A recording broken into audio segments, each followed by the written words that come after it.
Так, микрофон работает. Видео.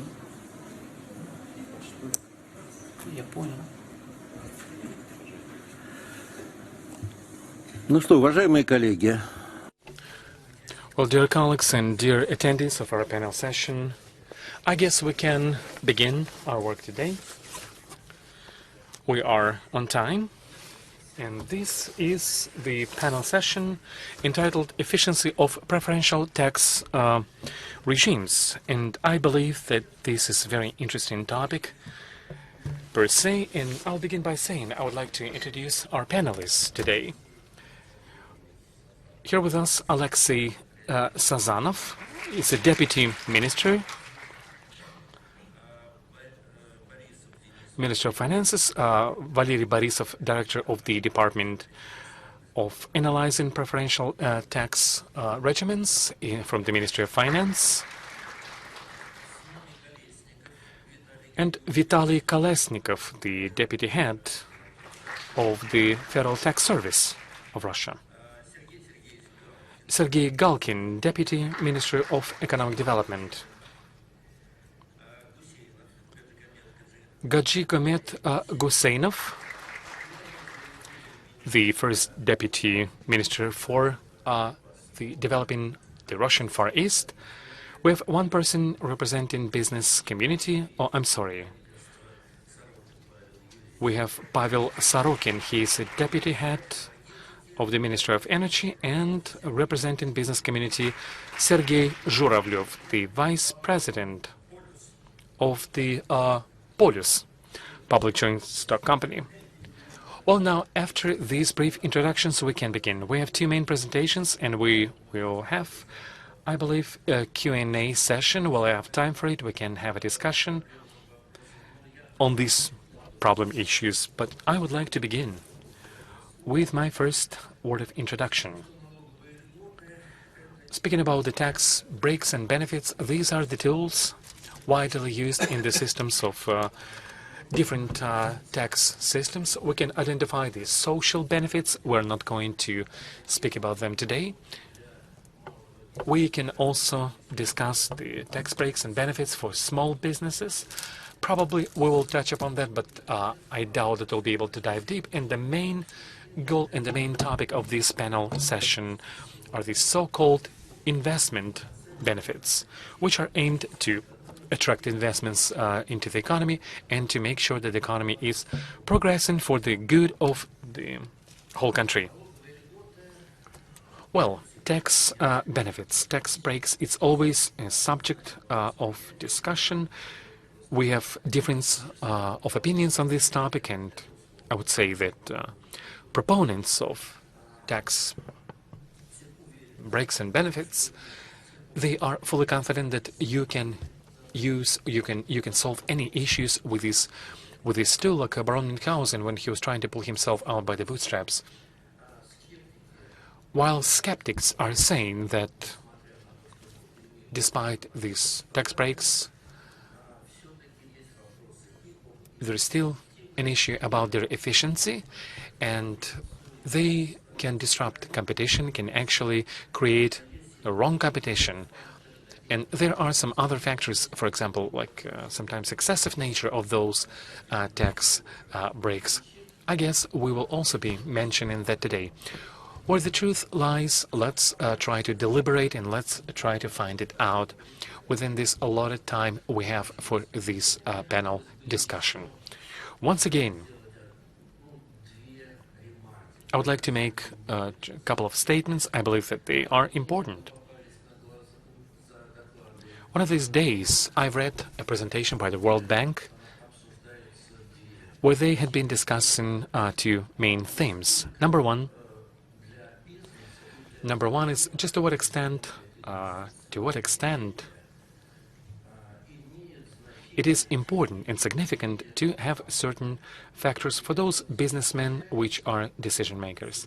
And it looks like, based on this survey, which I've seen, that tax rates and tax benefits, tax breaks and preferences, these are the secondary factors when making a decision. In 57% of the polled have identified that yes, they are very important. And 40-some% they say yes, it is important, but not a crucial thing for the decision making. 87% of the respondents, they've mentioned the political stability of the state in which you or one wants to make an investment. The law enforcement and regulatory environment have been identified by the 86% of the respondents. The internal market capacity was important to 80%, and macroeconomic stability and the quality of labor resources were also highlighted by the same percentage of the respondents. One more thing I would like to draw your attention to. Whether in Russia we have too many and maybe too little of the tax benefits. We have interesting numbers, interesting stats. It looks like Russia is among the global leaders on the issue of the volume of the tax benefits in percentages from the GDP. Italy is ahead of us, 8% of the GDP. About 5.95 of the GDP would be United Kingdom for the tax breaks, and Spain 5.1% of the GDP used as a tax relief. I've checked out the main aspects of the budgetary tax policies which are drafted for 2021. We have the tax revenues as 4.6 trillion Russian rubles, which is 5.2 national GDP. For the year of 2024, tax expenditures will be on the level of 7.4 trillion Russian rubles, which is also almost 5% of the national GDP. That is, I guess we can be proud that we have many tax reliefs and benefits we have given out to individuals and businesses. And next question is just how efficient they are. Are they targeted? Do they serve the purpose? That's still quite an interesting question.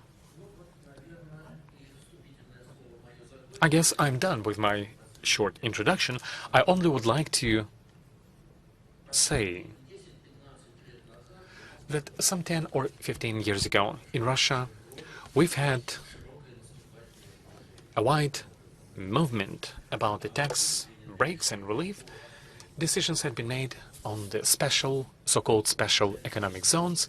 At first, 37 such zones had been created, and now 26 are still in the play, and 11 were not very efficient. We have some economic zones which are combined with free economic zones. We have some priority economic and social and economic development territories, and the free port Vladivostok.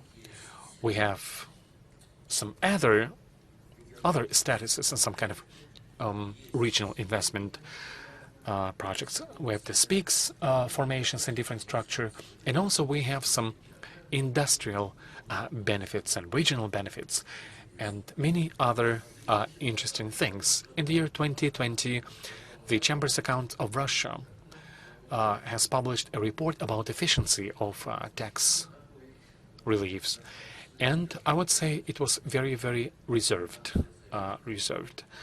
report. They have been saying that we do not quite understand the efficiency of these benefits. We do not control them too well, so something has to be done. This report also highlighted that for a number of special economic zones, we see some favorable economic developments, and it has the nature of natural and non-intensive growth in certain lines of businesses, and it ensures comfortable conditions of the previously established companies and enterprises. This was a direct quotation of the statement from the report. And here I would like to give the floor to our first presenter today. And this is Denise Barrysev, Director from the Department of Analysis of Preferential Tax Regimes, Performance Ministry of Finance of the Russian Federation.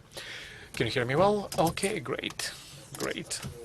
Thank you for such a detailed word of introduction. And basically, you've sent you've given a certain vector of what I'm going to be speaking about today.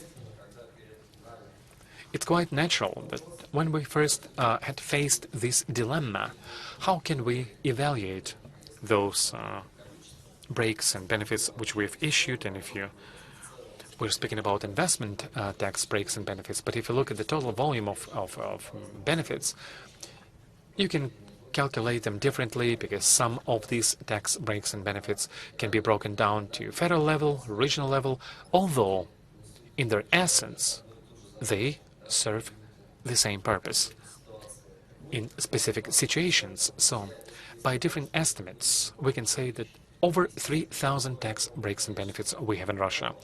That's quite a huge number, and first of all, it requires some systematization. So when we first began to do this work, we wanted to make our lives easier. And we decided to see of how this had been done elsewhere. We began to dive deep and study global experience, and we were surprised to discover that actually, as for some universal, like a cookie-cutter solutions, they are non-existent. There is a baseline, there is a foundation, like 3 approaches to appraising efficiency of the benefits, like a direct effect, indirect effect, and the so-called induced effect. I mean, it's a certain synergy between the direct and non-direct effect. You could say that that it's something close to the relativity theory, when 1 + 1, in fact, is more than 2. Whatever the case, what we've seen, what we've found out, and these are the indicators which have been referred to by different industry leaders and analysts, and I want to say that it was not something like a breakthrough, nothing new. The same investments, the same contribution into the GDP, its employment and some kind of budgetary effects, and generally this would be a certain set of approaches which makes sense and quite evident. At the same time, the key element is information availability. Again, those of you who have been working as analysts, and maybe you've tried 5 or 7 years ago, for example, to find out some information, some deep information, also on the websites of the Russian Statistics Service. It was quite difficult to do because, yes, you may have had some information, but it was very challenging to systematize this information. Again, a couple of years ago, and I would like to say thank you to Ministry of Economic Development. They introduced these changes, and now the website of the Russian Statistics Service is much, much better than what it was before. In any case, this information is valuable because you can build any great model, but if the information in this model is incorrect, as a result you'll get a wrong outcome which will not be interpretable, or you will not make the world better with this information. So it's element number 1, or step 1. So when we were thinking like what should be the right approach, we thought about what kind of information, what kind of quality of information we have, and if we'll be delivering some insights based on this information, they should be correct. Again, number 1, number 2, not in a certain sequence, but just whatever comes up. Again, the second point is digitalization, because many benefits, many tax breaks, and many taxpayers which are entitled to them, all of them require some information technologies and processing information. It is the technology which enables you in a very short time period to cluster this information, to aggregate this information, and in this sense we had to work with the Federal Tax Service, which has been highlighted on the previous sessions. I believe that in terms of its technological development, Federal Tax Service of Russia is one of the most developed in the world. So we came to them, asking them to plug into this work, and thank them a lot for being very cooperative and joining into our process. What else I would like to point out On top of the methodology, the question number one of the first questions we had to work on, since we're speaking about investment tax benefits, those tax benefits which eventually stimulate taxpayers and companies to be more proactive in investments, we had to identify the scope of those benefits and breaks, like Sergey has mentioned already. If you try to classify these tax breaks, we have the special tax regimes or speak modes. We have the industry-specific benefits in the energy field. We also have some stimulating tax rebates from the profit tax. And basically, you can split them up into two categories, like a rental-based benefits and non-rental-based. Now, again, why we've had this idea of moving on and sort of look at the level of taxpayers, because it's a known fact today that in April of 2019, the Russian government has adopted a decree, and they proposed to evaluate budget efficiency of so-called tax expenditures. But evaluating the budget efficiency, it has been done on the macro level. It does not impact those deep processes which are happening in industries and companies, and which are affected by certain tax decisions by tax authorities. So we have identified this kind of approach. We've named it the two-key approach. That is, if we say that a certain tax break or rebate could be efficient, it has to meet two criteria. Number one, being a budget efficient, which we evaluate by the curators of the budgeted expenditures. And it has to match the second type of efficiency, like to what extent this benefit is needed or not needed in terms of taxpayers' perspective. Structure-wise, we can see that the oil and gas industry is prevailing. And I guess I can celebrate all the oil and gas people with their professional holiday of Oil and Gas Day. It looks like all the oil and gas professionals are financiers at the same time, because, again, the tax breaks and benefits and taxes in general are playing a huge role in the oil and gas business. And again, if we're saying that or if we are speaking about this process of trying to evaluate the tax breaks efficiency, we decided it into two big chunks. Again, it can be explained because this information we have, it is not homogeneous, it is not uniform. If we are speaking about those tax breaks which the government is still planning to introduce, like the Russian Ministry of Finance is planning to come up with a certain ruling. These are non-existent tax reliefs yet, but they could be potentially very good for the Russian budget revenue field. But when we look at this set of information, it's different from those tax benefits which have been issued and which are in the different part of our scope. So when we're thinking about what kind of information has to be collected, we decided to unify it, so that these standards and claims should be clear for everyone, and lest we have some differentiation between different industries. So whenever we ask our counterparties to supply us with certain information to understand whether this particular benefit is sufficient or non-efficient, we are asking for the standard package of information. Of course, industry-specific it could be slightly different, but usually it's the same package of information. And those companies who have been our partners in this work, they know what we have been asking, no problems with them, no complaints. So if we break down this process stage by stage, we are checking, we're looking at different requests for certain benefits. We see whether they comply with the overall overarching goal of developing Russia, and whether this information which is being submitted to us by our counterparties. And another thing, we have to verify this package of data to make sure that this data is reliable and trustworthy. Because after all, this data become the basis, and they actually the most important medium in those conclusions we arrive to. And so using this as a baseline, we do the integrated efficiency analysis in terms of the economy and the budget.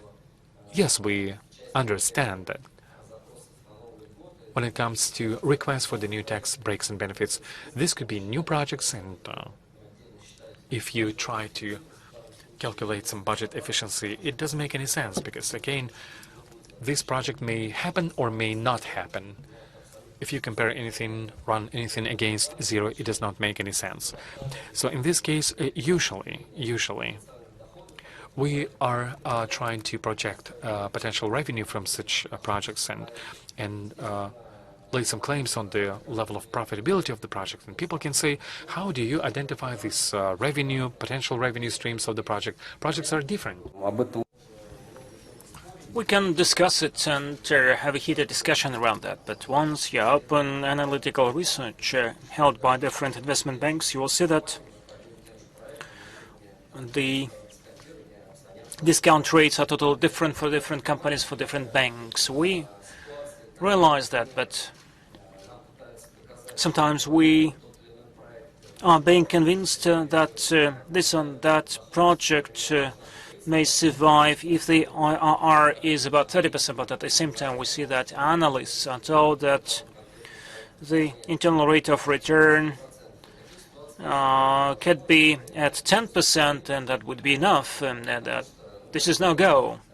And this is our firm position. If the project is not new, and the situation might be binary, but at the same time, the distribution of these revenues between the state and the taxpayer has to be adequate and has to be fair.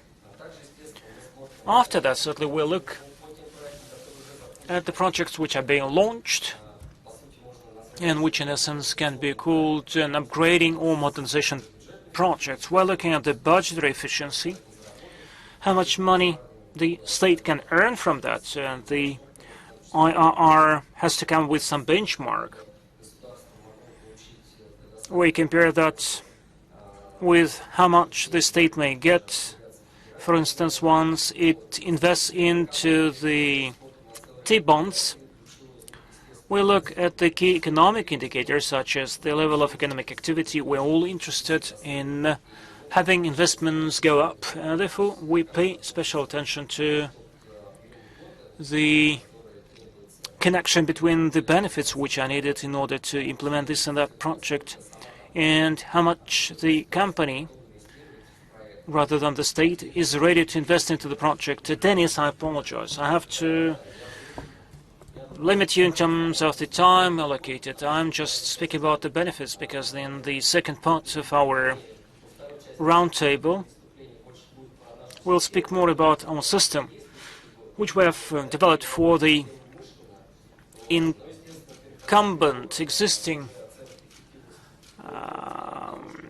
benefits. In terms of the new benefits, what we look at, we make our own statements and reviews.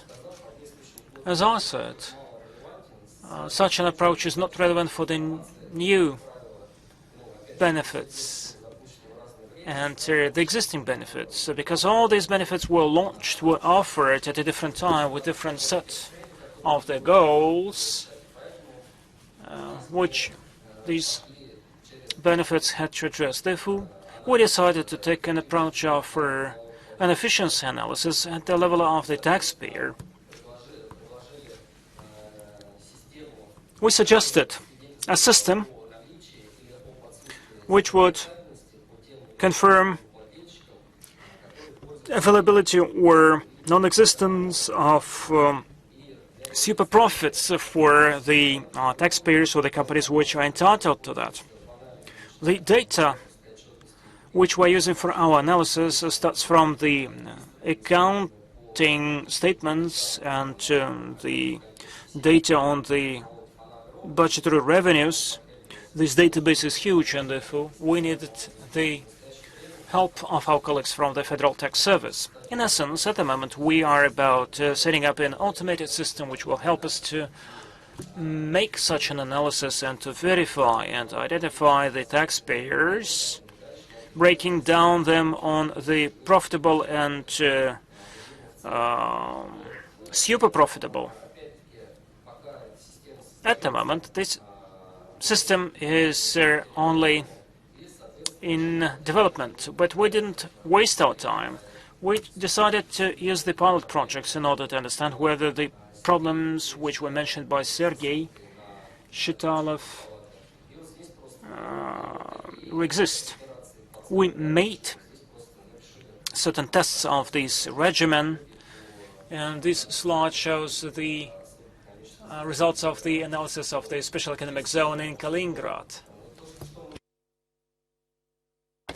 And let me make a disclaimer. What I've shown to you, this is just pilot sampling. The full-fledged analysis would be possible only after the system of benefits efficiency is done. But what we saw at the level of the pilot project, we noted a number of features. We analyzed the profitability rate of the beneficiaries from the regional investment projects on a number of economic codes. For instance, the codes which are attributable to some commodity producers. The profitability of such companies is above the average taxpayers who are not entitled to these benefits. So it means that we are bringing about some inequality, different level of profitability. But once you make a calculation as per 1 ruble of revenue per benefits, we try to somehow bring that down. At the same time, we see some connection between the money which is being gained in terms of the revenues. This money has to be invested. Let me highlight the situation in Kaliningrad Special Economic Zone. I will not get back to the report which we're going to make along with the Treasury. Let me analyze the industries and the taxpayers who are entitled to these benefits. We saw that the Special Economic Zone has taxpayers who are attributable to property rental, for instance, and profitability of such taxpayers in terms of operational revenue would be above 90%. A question arises: what investment incentives are being created by the property rental when the real estate is being let, and why it brings so much profitability? Meaning, we ask a question whether this cluster of taxpayers need such a benefit allocated in Kaliningrad region. So I showed in what way we're moving. After we make a full-fledged analysis, I will give you more details. Mr. Sazanov probably may add something in terms of the details, or probably would disclose something more important. But as far as the key element in the final work would be the automated analysis of the benefits efficiency, the system which we are about to set up. Saying that, I'm passing the floor to Mr. Kolesnikov, Deputy Head of the Federal Tax Service. So we heard what we want to do, and now Mr. Kolesnikov will tell us how they are going to do that. Well, that's it. Thank you so much. Thank you, Sergei. Next slide, please. Let me list the projects which the Federal Tax Service of Russia is doing, and they are interesting not in terms of the letter, but in terms of the spirit. Look, the Federal Tax Service for quite a while is no longer tax service. Number of projects which we have implemented prove that we managed to collect the data. As Mr. Mishustin said, in the digital economy, the data stand for new crude. There is a number of projects which are very close in terms of the spirit to what we are discussing. The financial and accounting statements, this database, which belonged along with the finance ministry, helped us to consolidate all the auditors' statements and the accounting statements. That's very important because this is one-stop shop, and they have been collected from different sources. I will not repeat this data which you see in terms of the users and the scale of the system, but still, we have launched that resource, we're developing that, and it really came true. We are satisfied with the fact that a number of corporate and analytical systems are using that resource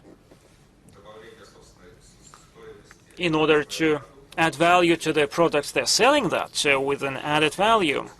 We have another resource which is called the Small Size Enterprises Register. We did that along with the Ministry of Economic Development, and in 2017 we launched this register. It gives you an opportunity to identify whether this person is entitled or not entitled to that status. And last December, based on that, we launched the register supporting the small-size enterprises. We brought together several millions of measures to support small-size enterprises. Usually it would be done at the regional and municipal level. Never before we used to have such an aggregate resource which would bring together all the support measures for the small-size enterprises. That's an open source data. You may find that on the internet.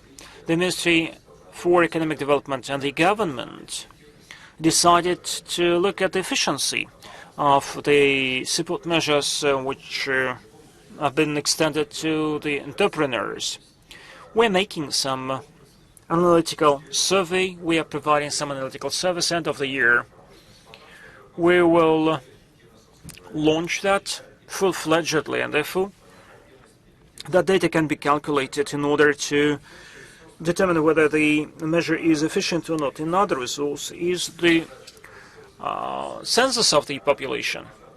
3 years ago, we launched a cloud system bringing together all the entries in the registration of physical persons. Last year, we converted more than 400 million such entries into digital, and the government, with our help, with the help of that system, managed to extend assistance to the most vulnerable people, paying 5,000 to 10,000 rubles each. And sadly, that would be not possible once we had these entries about the marriage, divorce, etc. The population register is based on the same system, and therefore we can interact with the social treasury. We can offer to the families.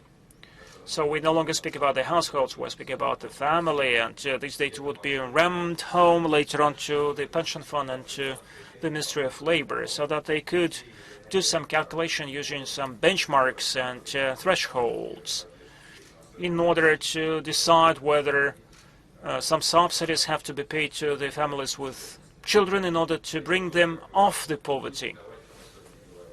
This goes along in line with what we are speaking today.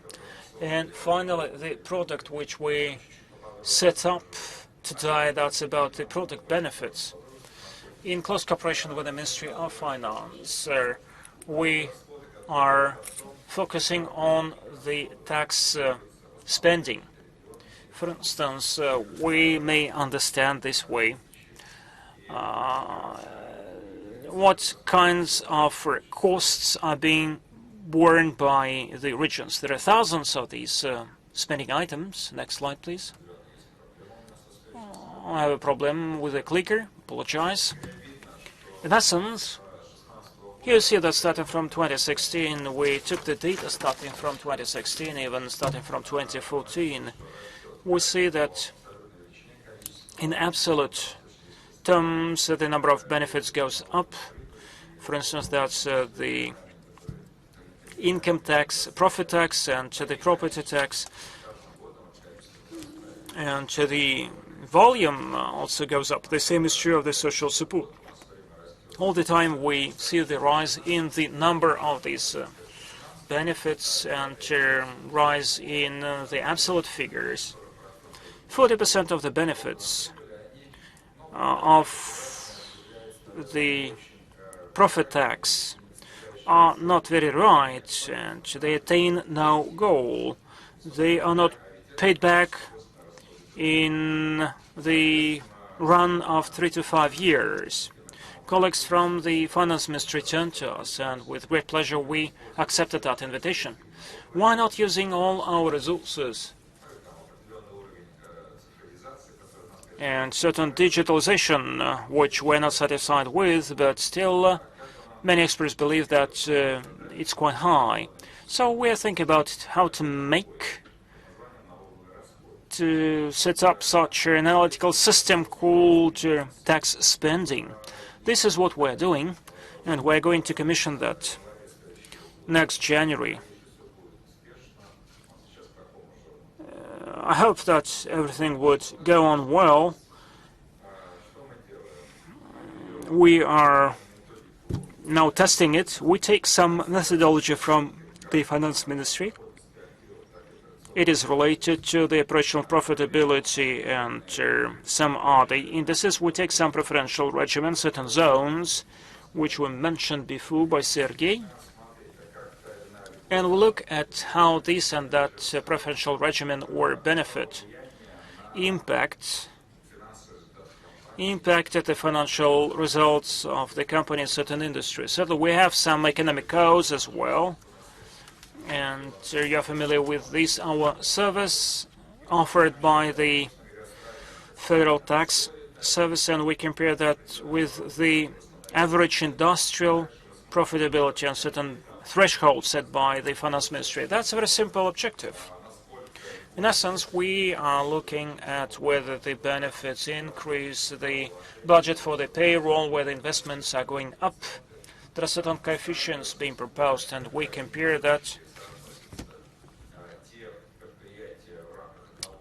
the enterprises within one group of economic codes who were entitled to these benefits and those who were not entitled to that. We mark it, and we come up with the result, just like any analytical system. The threshold figures are not incorporated with the economic codes, and different indicators are possible for different industries. There is no one-size-fits-all. For instance, construction is different from retail and is different from oil and gas. The figures which we see on the slide, they are approximate ones because the system is in a test mode at the moment, but we see that the mechanism looks quite nice and it helps us to assess the efficiency of the benefits. Therefore, as Denise put that, we can find a balance between where we have actually to stop with those benefits. On the one hand, to prevent extra benefits and extra profits for the enterprise, but at the same time, supporting the enterprises in the preferential regimen in the areas which are important for the government and which the government believes are necessary to develop. That's a very good regimen, I think. I do hope that it will expand. The analytical reports would be complemented with certain libraries, some pre-filled things, and the finance ministry probably will appreciate the work of that system, estimating certain benefits and certain regimen, and would take decisions. Certainly, benefits are incurring losses to the budget, so it means that the benefits have to be allocated in the areas where they're most needed. So we go on working to hope that will be efficient for the country and for our society. Vitaly, thank you so much. I do think that no one in that room doubts that the Federal Tax Service is ready to tackle with any analytical objective, collecting any data, making any conclusions, but this doesn't rule out either political decisions which sometimes have to be taken For instance, the finance ministry does that. I have several questions left. And in essence, I didn't understand. We are discussing some new benefits which will emerge inevitably, and the approaches to how we may assess them, how we may break them down into certain groupings, and we have to understand what we do with the existing benefits, whether they are efficient or not. Once discussing the future benefits, whether the project takes off or not, takes off the ground or not, does it mean that we're going to assess any project? Are we going to turn to the finance ministry and the finance ministry would make this analysis, or some other mechanism is suggested? Well, there is another thing. How rigid would be the mechanism which is going to be proposed? All the taxpayers are equal, but some taxpayers are more equal because they can lobby some political decision, so they can enjoy some remedies and caveats. Have you ever thought about that? Another question, quick question. For instance, we are assessing the efficiency of a special economic zone, and we say that there are certain enterprises which are very much profitable, others are not so much profitable. Some of them enjoy a lot of investments, others not. But they all, or at least some of them, have work in different sectors, in different industries. They are doing different business, and it means that they will bring about different results. But they enjoy the same preferences.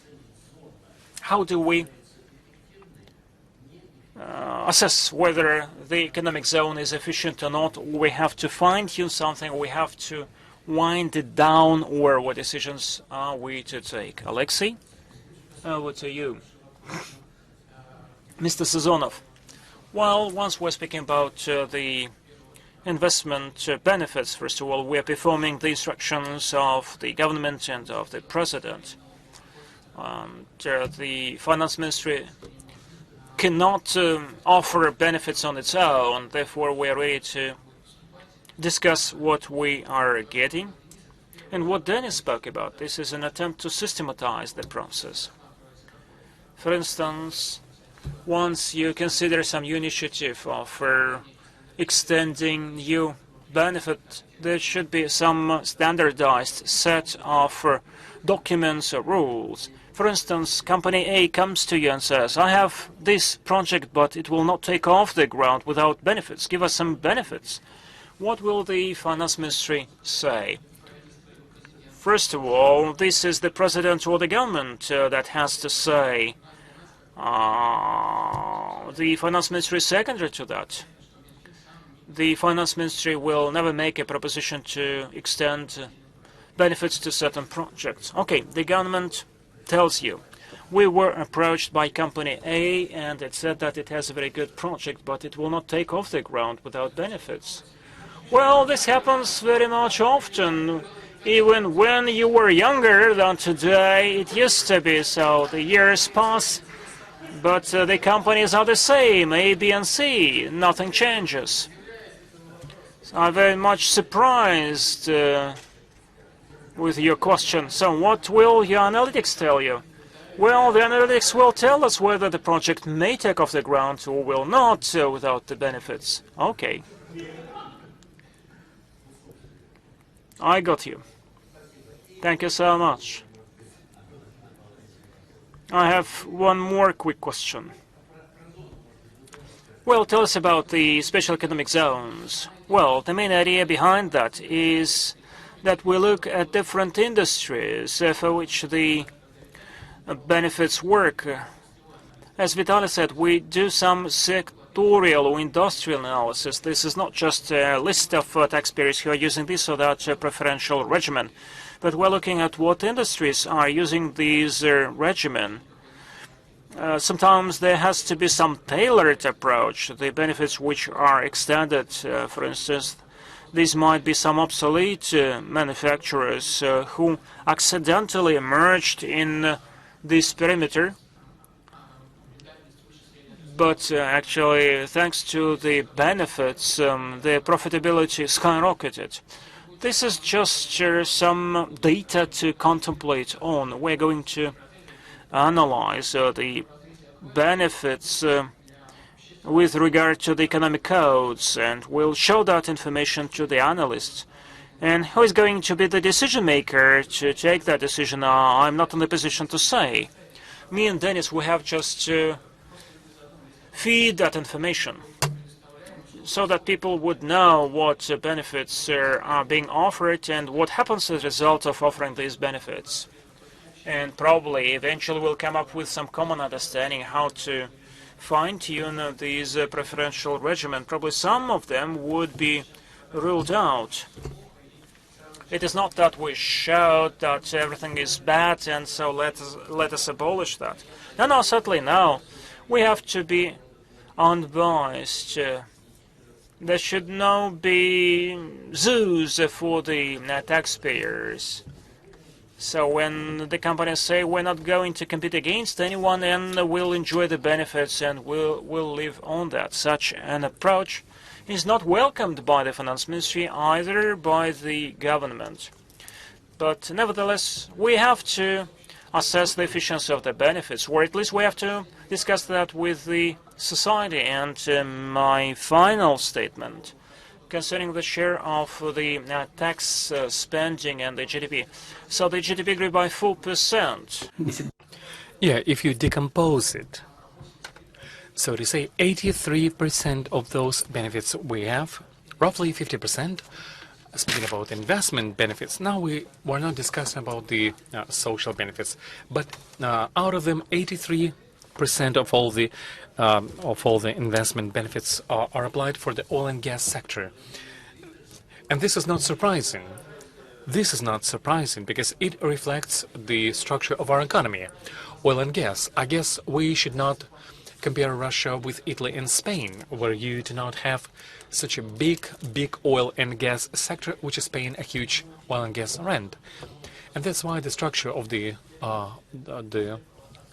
tax expenses would be the reflection of the nature of economy. Yes, but I would like to specify that in the UK and Italy, the main bulk is a certain breaks and relief for the income tax, but it applies to individuals. It's just a different structure and different policies and different economy. Well, friends, I think it was interesting beginning, and now let's talk a bit about special economic zones, and probably we will begin with the Ministry of Economics. Sergei, you have been supervising a major part of the free economic zones, including so-called mono cities or mono industry cities. If I'm not mistaken, we have 65 of such free economic zones in Russia. What could you say about that? And I would say that this is a long-term project, because the first one appeared in 2006, and I guess now we can arrive to certain conclusions about their efficiency and operation. Thank you. And also maybe you could touch on the priority development zones, so-called TOR zones in Russia. Well, let me begin by saying that there are many preferential modes or regiments. Over 10. Some are more proactive, some are less. We have 213 locations in Russia. And we have about 10,000 companies as residents in these special economic zones. Well, we have been administrating these zones and these territories, and at the same time it is important to understand that each territory-specific preferential mode is basically investment portfolio. That is a group of companies, or let's say a certain basket of companies, or basket of investment projects are being implemented on a certain territory with a goal. And the main goal, of course, attracting investments. Another no less important goal is creating jobs and creating certain labor market, which would enable you to build a social and economic framework of such a territory. Another important aspect would be tax revenues for the state, which you can receive on all levels of the budget, and they sort of like correlate with the regional budgets. As for the special economic regions, we have 92 zones.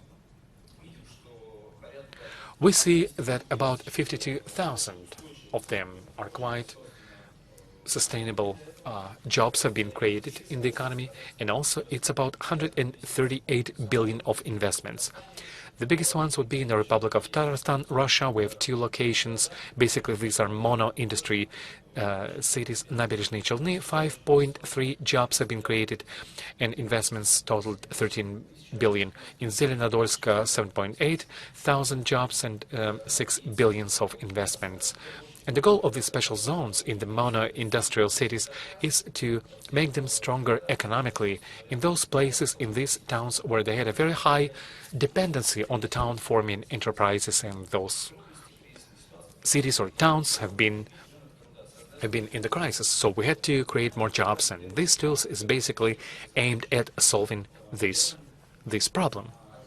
At the same time, I would like to point out that all in all, Russian regions have been implementing this tool quite proactively, because this is the tool of the regional policies.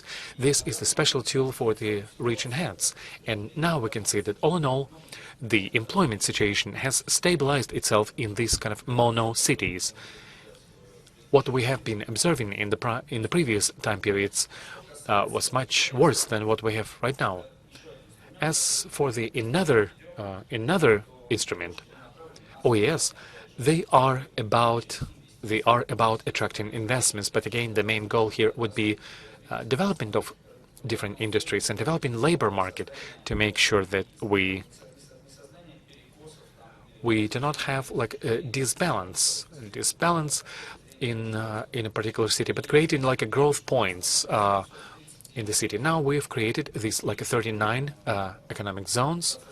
And this process continues along with our colleagues from the Ministry of Finance. We form certain proposals, and all in all, now we have about 100 billions of investments in these zones, and we created 46,000 of works. And we still have a discussion.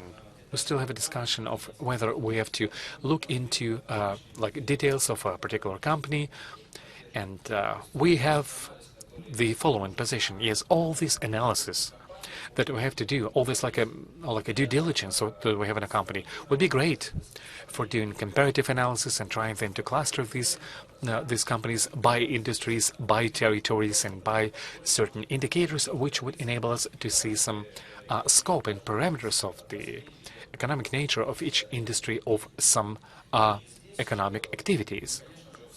Well, here we, as the Ministry of Economic Development, not only we're speaking about those breaks and preferences, which were helped with the Russian Ministry of Economic Development.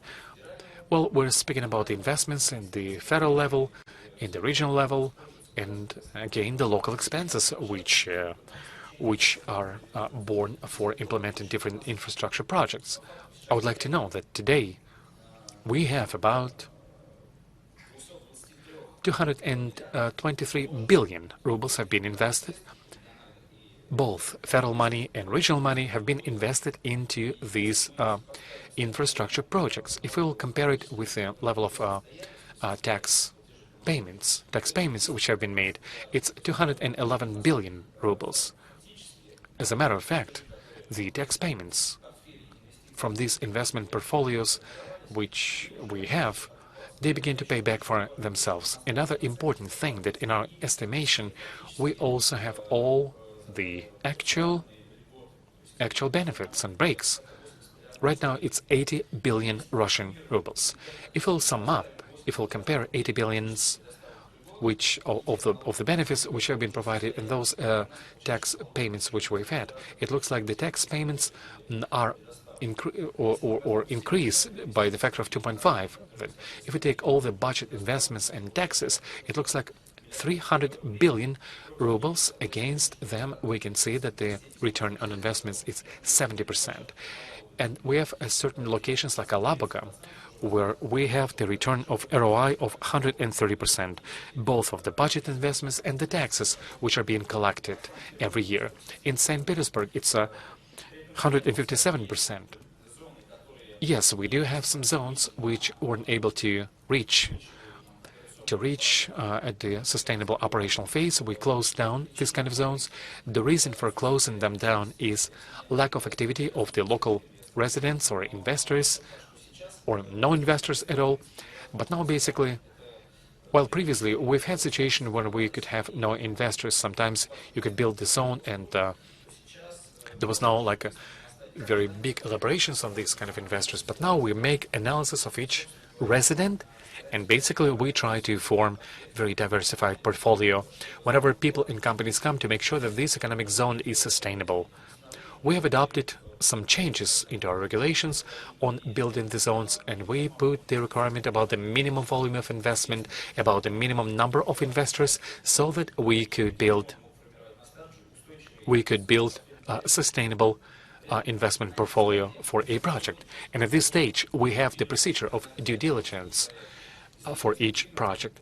We in the Ministry of Finance, every time we can see that a lot of information we have to draw from different sources, to involve some third-party experts to have the quality analysis of making a decision would it make sense or not to provide tax breaks and benefits and to create this kind of special preferential regimen.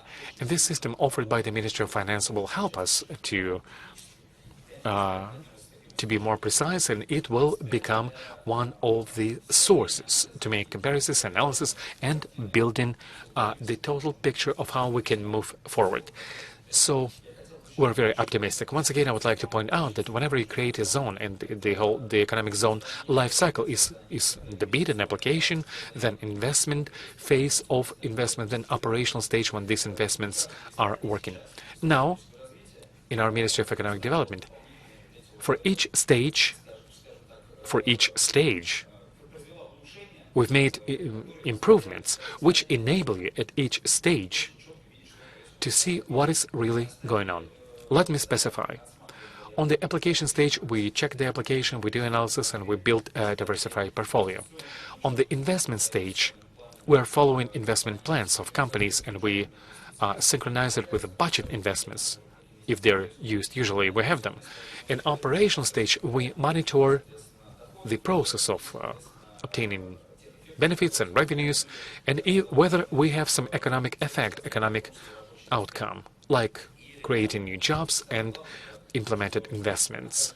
The most important is that on each stage we do our own efficiency evaluation, because investment stage, it's about synchronizing your plans and implementing these plans. On the operational stage, you have to look at indicators related to operational activity. And this whole evaluation has several components. We publish annual ratings. Like I've mentioned, we close down those projects which were not efficient in those economic zones. And vice versa, if we see that some economic zones are super successful, usually it's a fruit of cooperation with the local region. As for our experience of working with the different preferential regimes, like the Magadan Special Economic Zone, it's a separate legislation in this region, be it Kaliningrad or Crimea of Russia. Again, we have to understand the nature of each region, and when we make a decision, when we evaluate efficiency of those regimes, we have to think not only about profitability or lack of profitability, but also have to study social and economic effects. These are secondary effects, which are the byproduct of the residents' functioning, because we would like to make those regions successful enclaves, or maybe pursuing some other social and economic challenges. So all of these, we and the Ministry of Finance we are willing and open to continue this work and operation, and we would like to just have a best practice where the government and the state is seeing what is going on after these budget investments, what kind of ROI we have on those investments. And it's always a question when we have a new project and the project is saying, hey, we have a low margin, low profitability. We know that it is not always the case, and we need this type of a filter so that we could build some benchmarks and to check our assumptions. And this is where we are seeing a huge potential in our work using our tools. Thank you. Sergey, thank you very much. Just one clarifying question, if I may. One of the most positive examples, you said that it was a zone where per 100 rubles of investments, in 15 years you had 130 rubles. Do you think it's a good outcome or not? Well, it was a tax revenue which had been formed from the budget investments, and the tax breaks against those tax payments which the zone is making. Like if we speak about the jobs and out of budgetary funds, we also have to take into account. No, I agree with you that in addition to the budget effect, we also have to count in different effects and like creating jobs and added value and you name it. But when it comes to the budget, 15 years and 30% increase, it is not that much, right? Well, I'll put it this way. Budget-wise, maybe it is not that much. But let's take an example, Trans-Siberian main line. You could not simply to evaluate the payback period, like 100 years. I mean, how can you do this? Yeah, it's a totally different case. There are some territories which require some budget investments, which are still a shorter payback period. So we believe, yes, it was a good case indeed. And now we arrived to this question about the far east of Russia, far eastern region, because it's a depressive region which needs a special approach, and quite possibly it is about this type of strategic investments into regions we can deliberate. I would like to ask Gaji Magomed to give the floor. Like, what is going on in the far east of Russia? Thank you, Sergey. First of all, I would like to congratulate everyone, especially the Russian Ministry of Finance, with the Financier Day in Russia as a national holiday. And what I would like to say is that those additional revenues or super revenues, we always have to consider them as something like, not something that we have to fight for. It is not something to fight with, you know. Okay, we do have some like-minded people. I mean, those who he pays their salaries, they're like-minded people.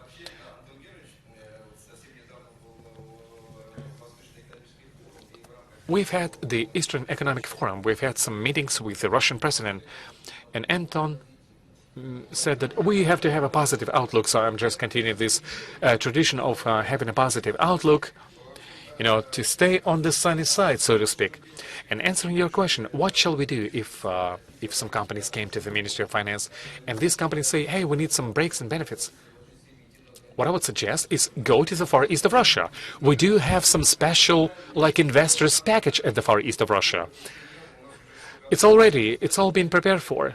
By the way, we do not have some bad examples at the far east of Russia. All companies are developing quite well at the far east of Russia. And I could argue with a statement that the Far East is the very depressive, kind of depressed region. Yes, you know what? We have some influx of the young people who are coming to live and work at the Far East of Russia. Maybe it will come as a surprise for some of you. Well, some numbers, if I may. Absolutely.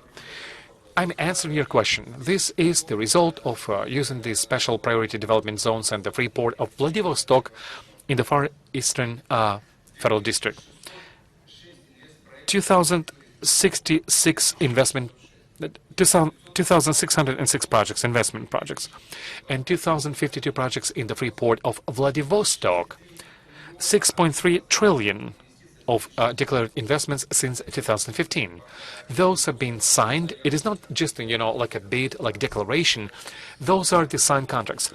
2 trillion worth of investments have been implemented. 196,000 of declared jobs and 82,000 jobs have been created. 417 projects have been put into operation. Speaking about efficiency and the budget efficiency, then public expenses to build these priority development areas. I'm not only speaking about the tax revenues, or I'm sorry, expenditures, but building infrastructures.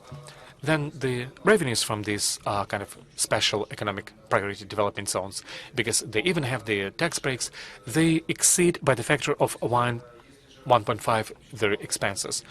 If we say that the revenue was 81 billion, the expenses 123 billions. The budget multiplier, it's for each 1 ruble of direct investments, the 30 rubles of private investments have been invested.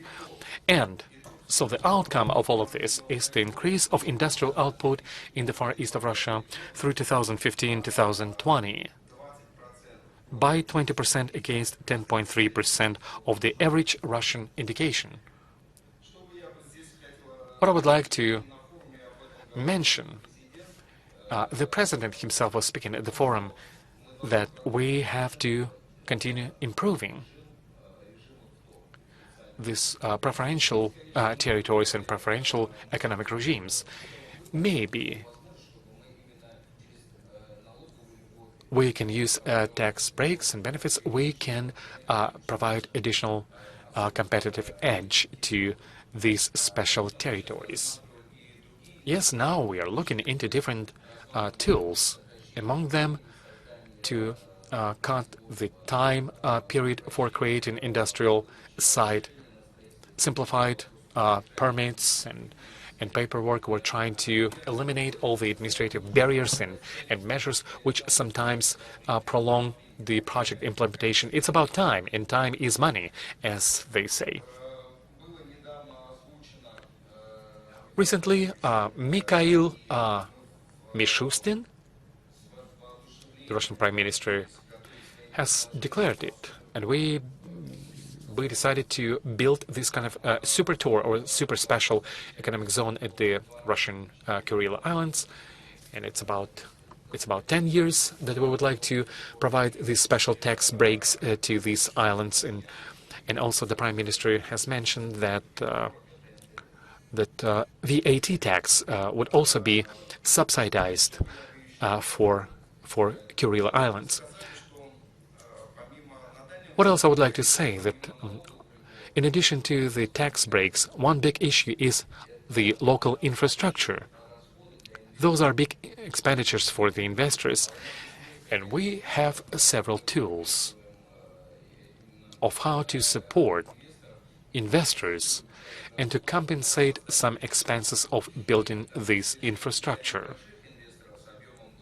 For smaller investors up to 1 billion Russian rubles, we build certain locations, like industrial sites, where they can develop their business, and we are supplying infrastructure, light, electricity, water, and you name it.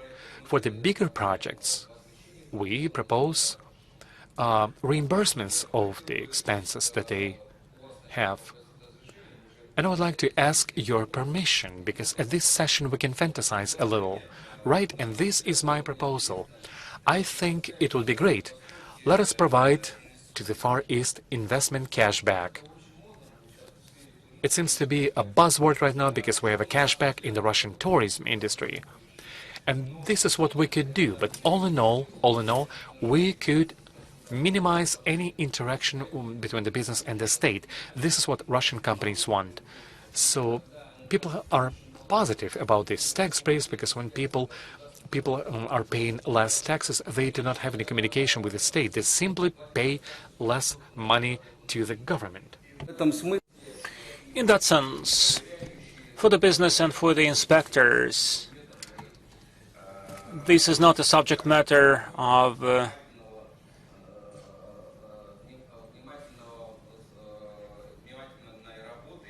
this is not a subject matter of discussion. What I'd like to suggest, if in future we could consider such an opportunity of investment cashback, and we probably could offer that not only for the business but also for the finance ministry. The finance ministry, once certain facilities are commissioned, if someone has built an asset, a plant or an enterprise, the finance ministry, let it be the Ministry for the Far East Development, or let it be the Federal Tax Service, and colleague on my right said that the tax service went beyond its authorities. Well, you were pulling my leg, but 10% of cashback could be offered to compensate for the capex through a grant. We did a calculation. If we look at the profitability of these investments, so the federal taxes benefits would amount to about 11% in the horizon of 10 years. Do you like it, Alexei? Well, generally speaking, I am against cashbacks, so you have not experienced yet for that. Well, it goes against my grain, but anything is possible in our world. Thank you so much. I have a question to specify. Remember that correctly. Those zones in the Far East, for instance, were set up in order to create new competitive product and to enter the Asia-Pacific markets. Do we go along these lines? Well, it's very difficult to say whether everything adds to that, but we have not deviated from our main goal. We are looking at different evolution waves. First, there were more production. Now we see more refining. Gazprom is building a processing and refinery plant, especially ones which are targeting Asian markets. If we solve the problem with energy supply, then the agricultural issues would be solved. For instance, in Jewish Autonomous Region next to the border with China, there are some complex soils. Well, we don't have much time, and there are two speakers more.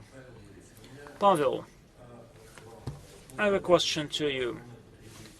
We heard that the main consumer of the benefits, that's the energy industry. We were told that we cannot give you so much benefits, that you get too much money from the public offers. Do you agree with that?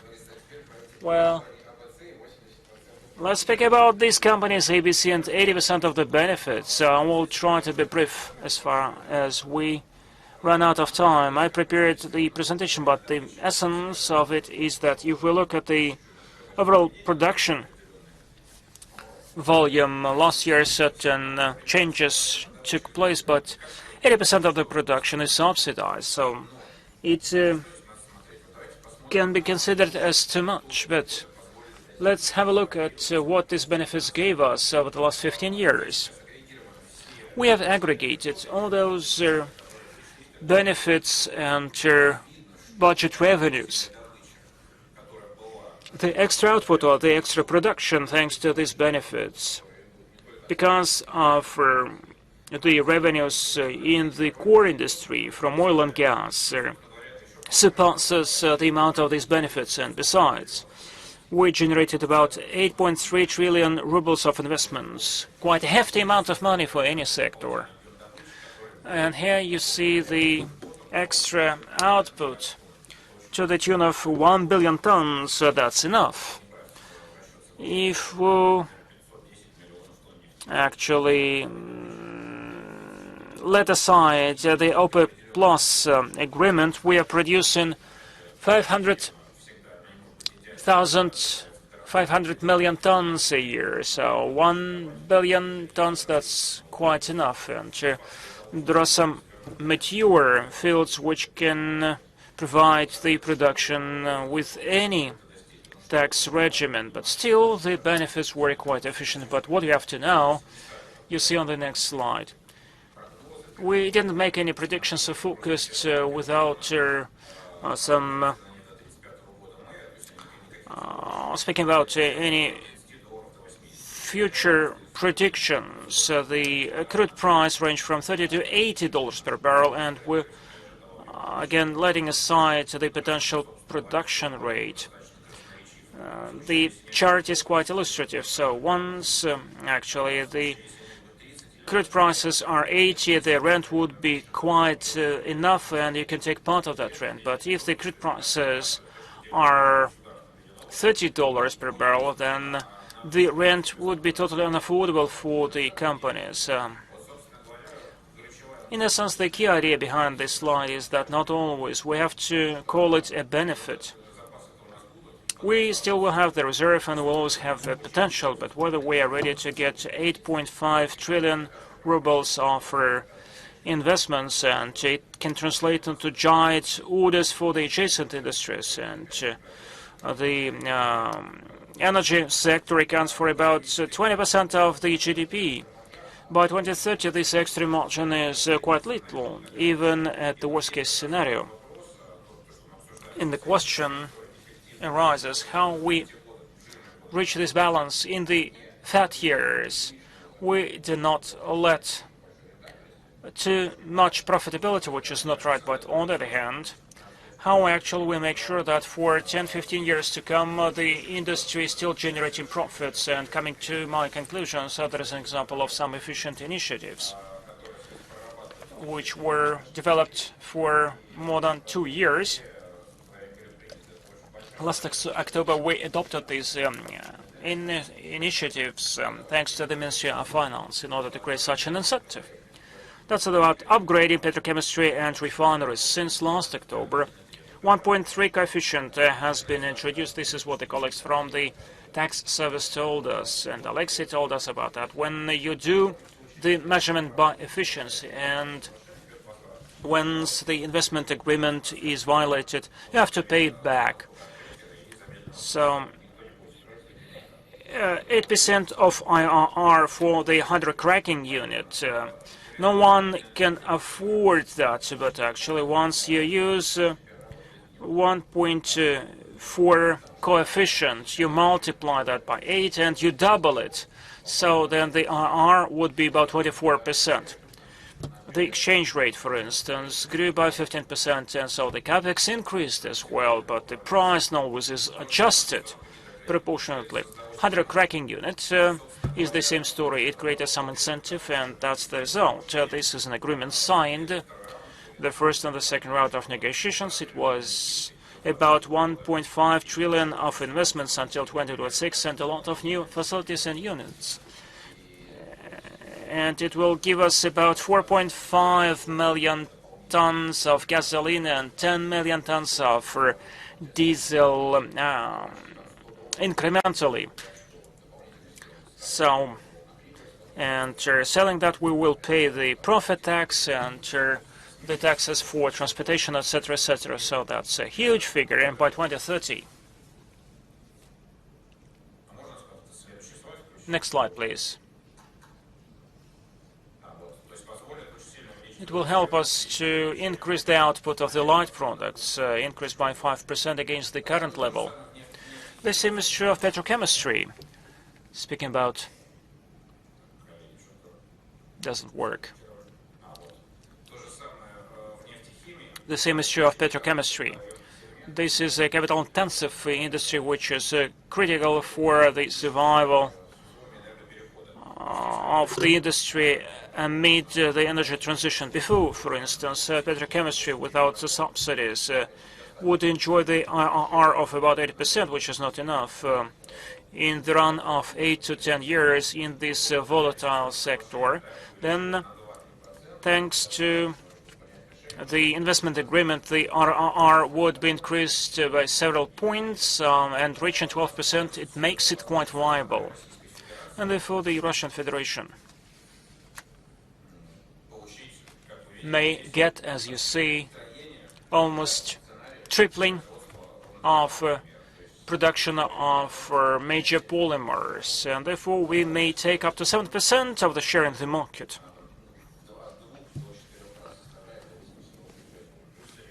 And also the small size petrochemical products can be produced. And the last slide, lost my idea.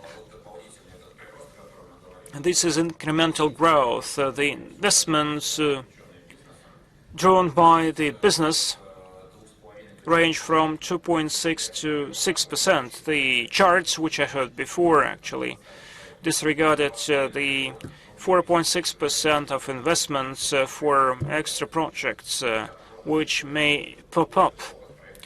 And the benefits would be allocated only once the investments are being made, once it is spent.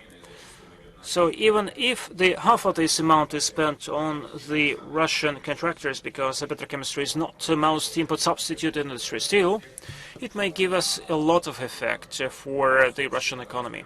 In case we have predictable orders for the upcoming 10 years, that would be the reason for input substitution. So despite the fact that the energy industry is the consumer of lots of subsidies and benefits, but it pays off very well and it helps other industries as well. Sadly, there are some excess benefits there which allow some companies to get extra profits. Can you draw an example? Well, starting with this year, there are much less such companies.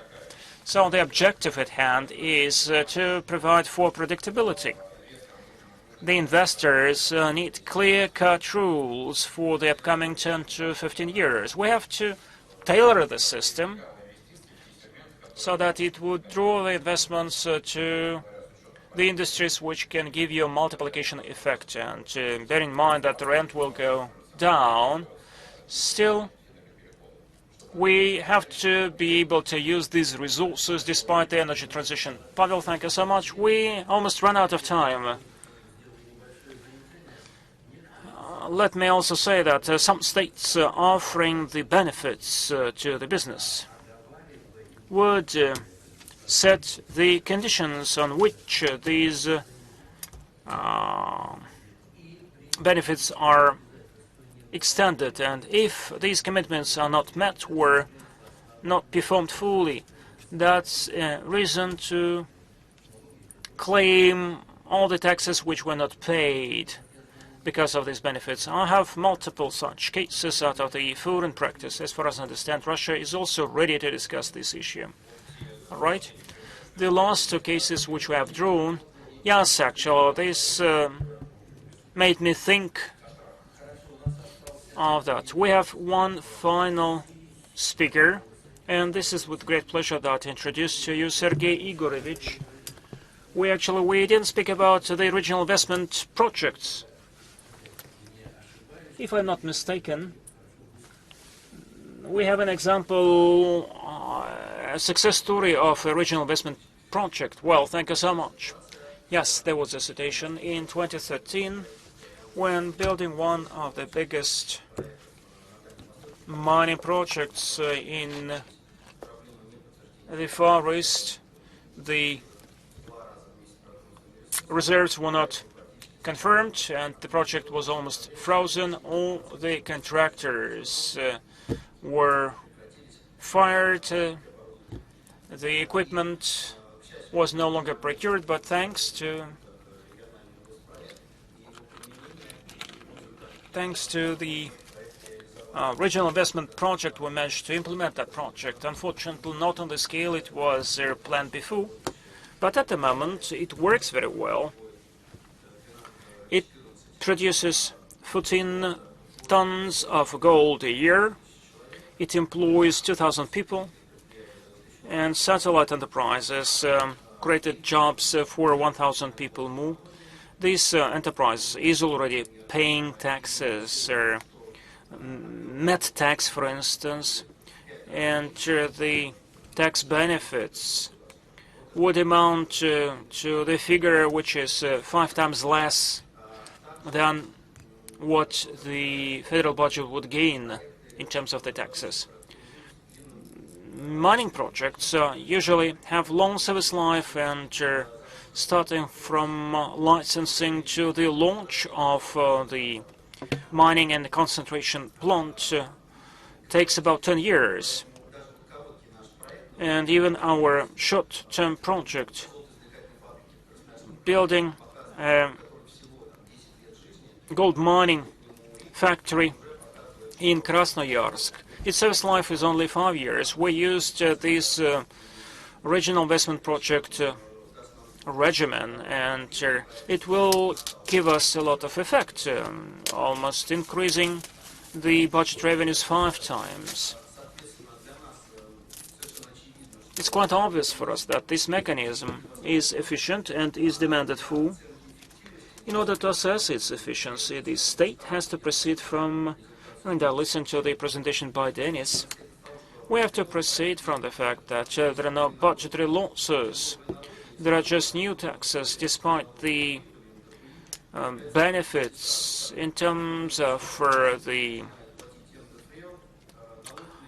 MET tax and others.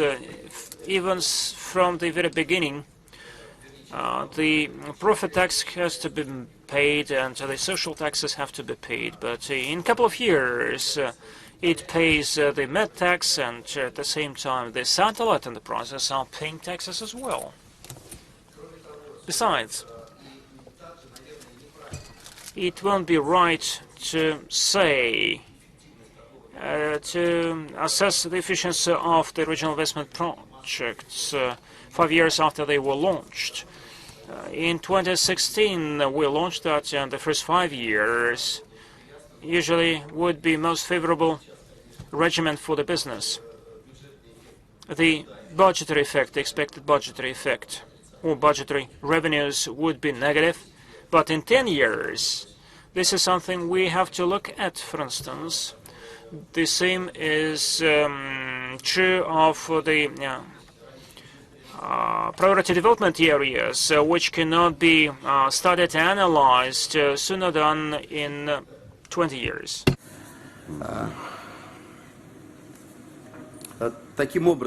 So my proposal is the following: to continue this regime of the priority development territory until 2041, in view of doing a lot of projects outside of the Far East, where we do not have such an accentuated state support measures.